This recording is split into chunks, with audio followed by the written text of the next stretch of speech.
oyentes? Les damos la bienvenida una vez más a este informativo de Radio Sefarad que comentará Jorge. ¿Qué tal? ¿Qué tal, Alejandro?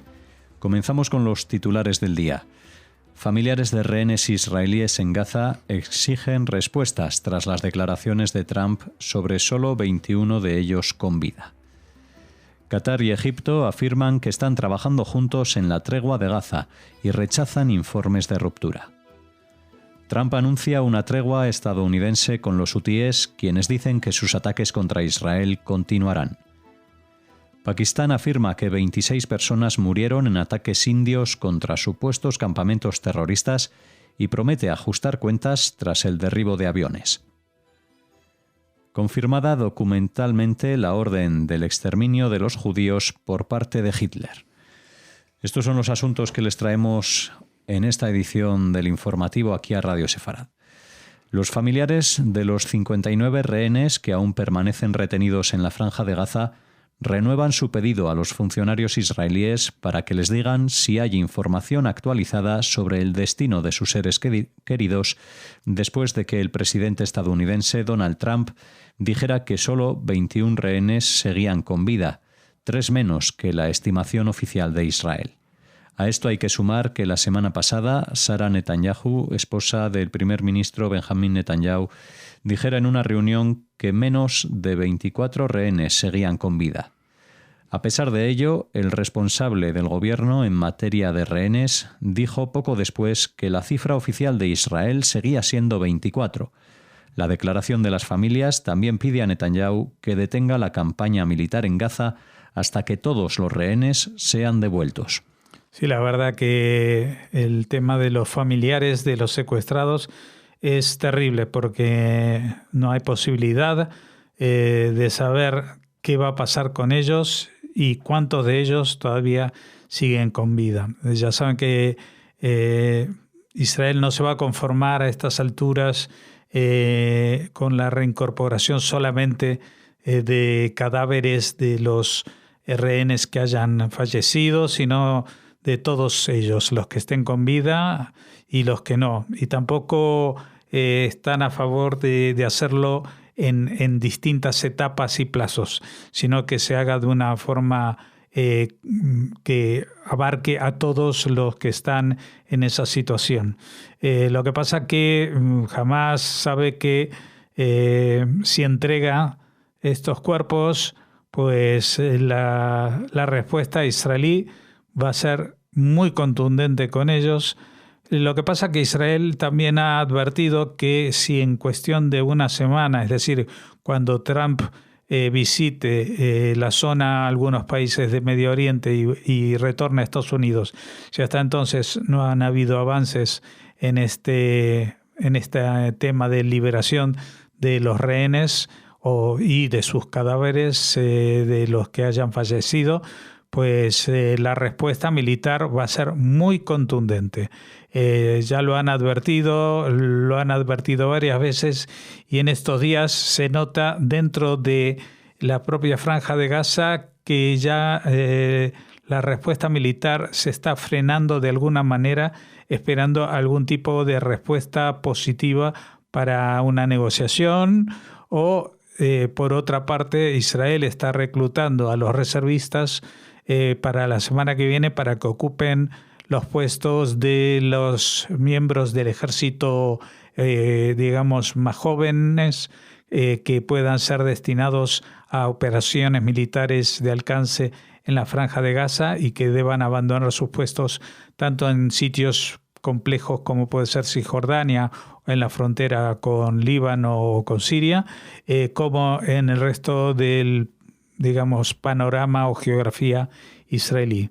Así que, bueno, la situación en Israel es muy tensa con el tema de los rehenes y los familiares, y es una situación que es bastante comprensible, pero también Israel, o al menos una gran parte de Israel, es consciente de que todo lo que ha pasado en este año y medio, si se llega a un acuerdo de liberación de los rehenes, pero jamás va a seguir al frente de las responsabilidades de gobierno en la Franja de Gaza, no habrá servido absolutamente para nada. Qatar y Egipto dicen en una declaración conjunta que los dos países están trabajando juntos con una visión compartida para poner fin a la crisis humanitaria sin precedentes en Gaza, asegurando un alto el fuego. La declaración también rechaza lo que describe como intentos recientes de crear una ruptura entre los países hermanos a través de los medios de comunicación. En los últimos meses han surgido informes que muestran relaciones tensas entre los países y que cada uno de ellos minimiza la contribución del otro a los esfuerzos por poner fin a los combates en Gaza y liberar a los rehenes. Las acusaciones surgieron en relación con el llamado escándalo Qatargate en Israel, que gira en torno a sospechas de que asesores del primer ministro israelí Benjamín Netanyahu recibieron dinero de Doha para lanzar una campaña mediática destinada a socavar el papel de Egipto como mediador y reforzar la influencia de Qatar en las negociaciones de alto el fuego. Bueno, el tema del Qatargate es un tema que todavía va a traer cola dentro de las, circunstancias judiciales israelíes. Es un tema muy grave que, si bien no afecta directamente a la seguridad de Israel, sí que afecta a cuestiones diplomáticas que mantiene con los países con los cuales mantiene algún tipo de relaciones diplomáticas. Con Egipto, que tiene relaciones diplomáticas plenas, y con Qatar, que país con el cual no tiene relaciones, pero que ha actuado de mediador, especialmente con el tema de la Franja de Gaza durante años y ahora también. Y bueno, en los últimos tiempos se ha envenenado mucho la información relativa a las posibles contrapesos diplomáticos de estos dos países. Y como vemos, hay una acusación de que Qatar intentó sobornar a algunos altos ejecutivos para que dieran la impresión de que Egipto no está haciendo lo suficiente o no es un mediador a través del cual se van a lograr los objetivos que Israel interesa, con la intención de posicionar a Qatar en un lugar más elevado en el rango, yo diría, no solamente de amistad o de cercanía a Israel, sino especialmente en un nuevo Oriente Medio que se está configurando después de la caída de Siria, el debilitamiento de Irán, el posible debilitamiento de Hezbollah en el Líbano y otras circunstancias que están marcando un cambio en las tendencias en la zona. Y también me gustaría comentar aquí algo que he leído esta misma mañana de la periodista uruguaya israelí Hannah Beris, y que dice lo siguiente, y aquí leo textualmente: aunque tengo serias dudas sobre la sabiduría de la nueva etapa de la guerra contra Hamás que aprobó el gobierno de Israel, no porque no quiera destruir a Hamás, sino porque temo que ponga a los secuestrados en peligro en lugar de liberarlos, hay varios puntos que es clave aclarar. 1. Si Hamás libera a los ciudadanos israelíes que secuestró al invadir el sur del país hace 19 meses, no hay guerra. Digan lo que digan algunos ministros del ala nacionalista del gobierno sobre la toma de territorios con o sin rehenes, el operativo tiene como objetivo presionar a Hamás. 2. La prueba es que el operativo no empieza enseguida, de lo que hablábamos antes. Dan tiempo a Hamás para reconsiderar y aceptar un acuerdo para liberar rehenes. Y 3. Es indudable que la planeada movilización de la población palestina del norte hacia el sur de la Franja de Gaza no es fácil para la gente, pero la intención es justamente proteger a la población, alejarla de los combates para que se pueda atacar a los terroristas sin poner en peligro a los civiles. El destino de la población palestina depende muchísimo más de Hamás que del ejército israelí.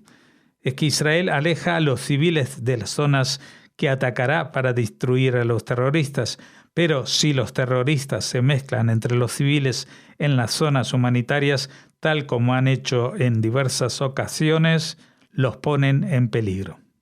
El presidente de Estados Unidos, Donald Trump, dijo el martes que Estados Unidos dejaría de bombardear a los hutíes de Yemen después de que el grupo respaldado por Irán acordara dejar de interrumpir importantes rutas marítimas en el Medio Oriente. El anuncio no mencionó los continuos ataques hutíes contra Israel y un portavoz del grupo rebelde yemení prometió que dichos ataques continuarían. Funcionarios israelíes declararon a medios de comunicación hebreos que Washington no avisó a Jerusalén con antelación sobre el anuncio y que Israel se sintió sorprendido por él. Después del anuncio, Omán reveló que había mediado en el acuerdo de alto el fuego bajo el cual ninguna de las partes atacará a la otra, incluidos los buques estadounidenses en el Mar Rojo y el estrecho de Bab al-Mandab. Según algunas fuentes, el alto el fuego también pretende impulsar las conversaciones nucleares con Irán mediadas por Omán. Trump, quien tiene previsto visitar Oriente Medio este mes, también dijo que tenía un anuncio muy importante que hacer, tan importante como puede serlo, y es realmente positivo. El presidente dijo que el anuncio podría hacerse el jueves, viernes o lunes antes de partir hacia Arabia Saudita. Se negó a revelar el tema del anuncio. Bueno, la situación de esta negociación en la cual pues Estados Unidos y los que están en coalición con él frenando el bloqueo del Mar Rojo y el paso por el Canal de Suez que impusieron los hutíes del Yemen, es que es un poco extraño todo porque como que los hutíes negocian con Estados Unidos, dicen no queremos tener problemas con ustedes, queremos tener problemas con Europa tampoco, así que por parte nuestra no hay ningún problema, hacemos un alto el fuego, pero el problema del bloqueo y todo esto surge del ataque de los hutíes a Israel, desde hace 19 meses cuando comienza esta guerra. Es decir, que Trump se vanagloria de un acuerdo que salva, digamos, el tránsito de mercancías por el Mar Rojo y el Canal de Suez, pero el problema sigue existiendo. El problema es que hay un régimen de gente en Yemen que no solamente amenaza al gobierno de Yemen, sino que está atacando a un tercer país como es Israel. Y si bien Israel ha dado una respuesta bastante contundente en los días pasados, atacando Hodeida, que es el principal puerto, y también el aeropuerto de Saná, etcétera, etcétera, bueno, esto es una solución bastante temporal. Yo creo que hay que leer este acuerdo que ha conseguido Estados Unidos como una concesión de cara a las conversaciones que mantiene Estados Unidos con Irán. Pero volvemos al mismo punto, porque las conversaciones que Estados Unidos está manteniendo con Irán parecen ir bien, entre comillas, en los temas que interesan a Estados Unidos, pero no en el tema de la seguridad que interesa a Israel. Así que hay cierta inquietud bastante presente en Israel respecto a cómo se está comportando Trump en esta nueva presidencia, los bandazos que está dando en la política exterior y en este caso si realmente la salida que va a encontrar o está buscando va a ser algo que va a de alguna manera beneficiar a Israel o a perjudicarlo totalmente, porque si llega a un acuerdo de solución con Irán, que bueno, Irán se compromete a abandonar el uso militar de la energía nuclear, pero va a seguir con el enriquecimiento de uranio y con el desarrollo de misiles de largo alcance, etcétera, etcétera, pues no se habrá logrado absolutamente nada y será exactamente lo mismo que el propio Trump anuló hace unos cuantos años en su primera cadencia. Y por otra parte, las amenazas de los proxies de Irán seguirán en pie, entre ellos, por supuesto, los hutíes del Yemen. Los otros proxies están bastante damnificados, dígase Hezbollah, dígase las milicias proiraníes en Irak, dígase Hamás, e incluso, por supuesto, el régimen sirio, que ha cambiado de signo.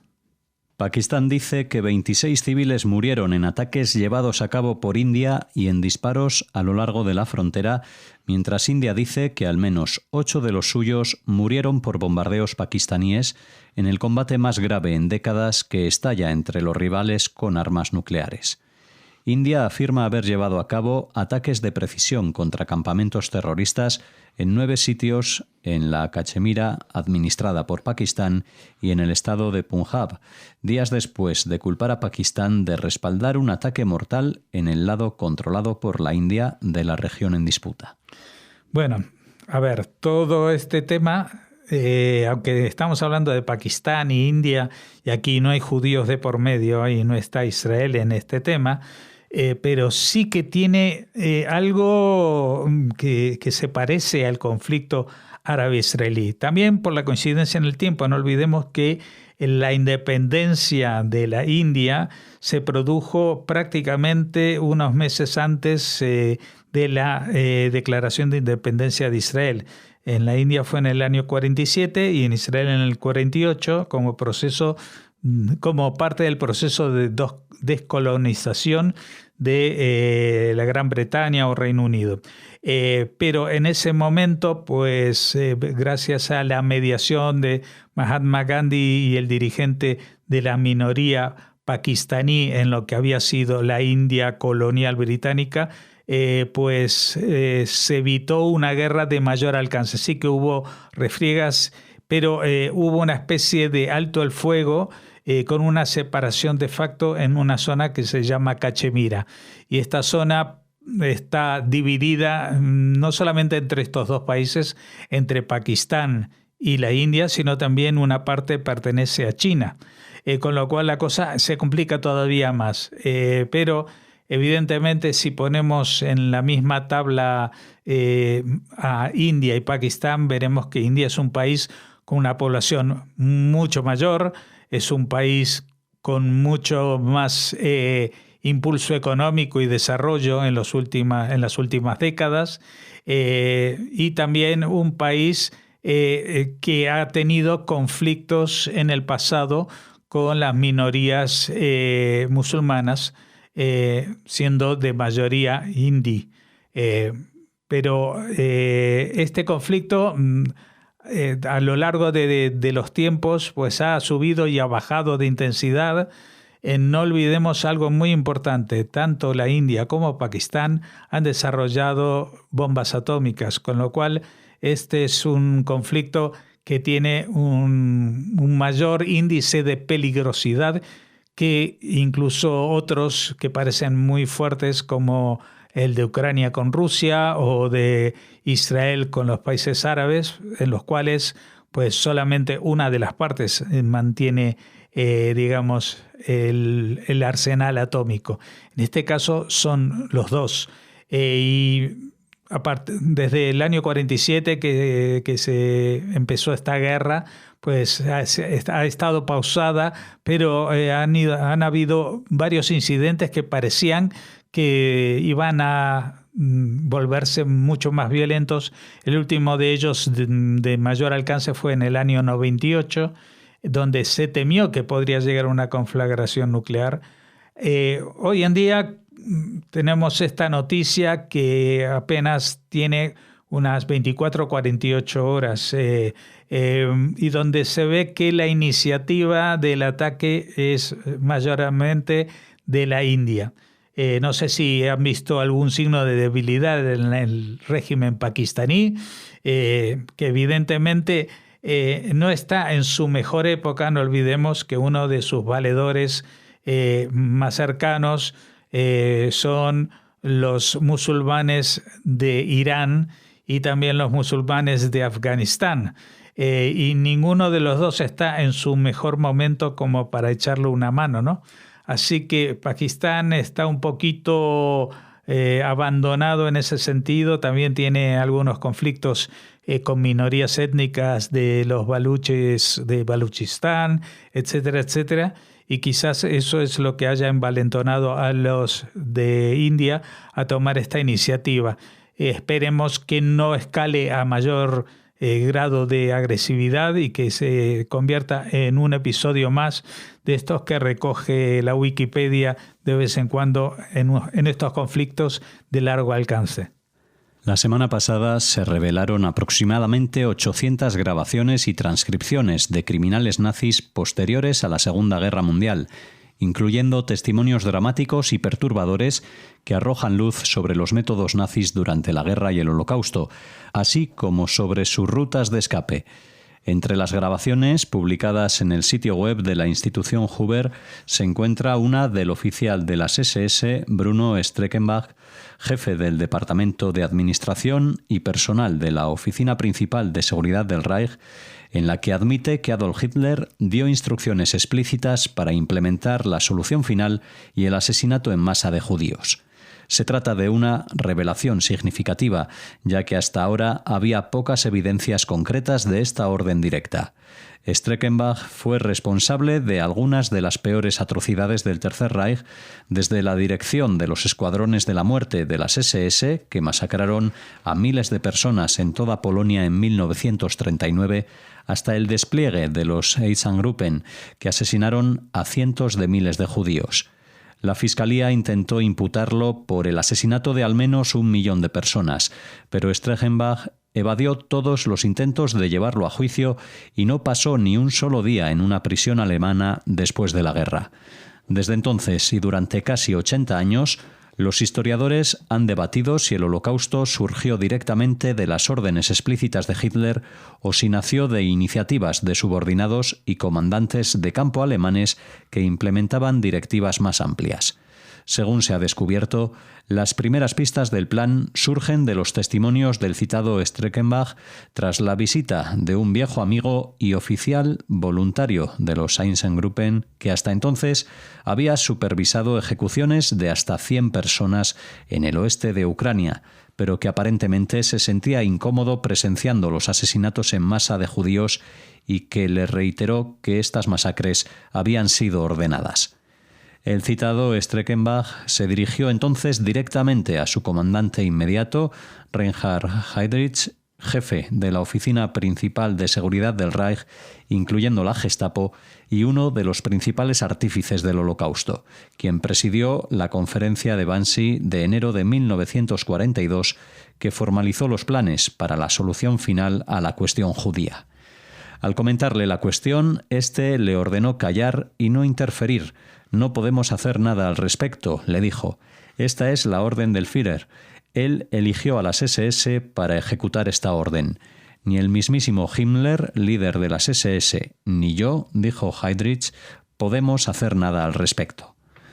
Thomas Weber, profesor de Historia de la Universidad de Aberdeen, quien descubrió las grabaciones, señaló que la afirmación de Streckenbach de que la primera orden provino directamente de Hitler reviste importancia histórica, ya que responde directamente a un debate histórico de décadas sobre el desarrollo del Holocausto por balas en territorio soviético y la cadena de mando detrás de estas masacres. Señaló que si bien los historiadores han sospechado durante mucho tiempo que los acusados nazis tergiversaron su responsabilidad personal durante los juicios de posguerra, la grabación de Streckenbach proporciona una evidencia en primera persona sin precedentes que confirma estas tergiversaciones deliberadas de autoridad y responsabilidad.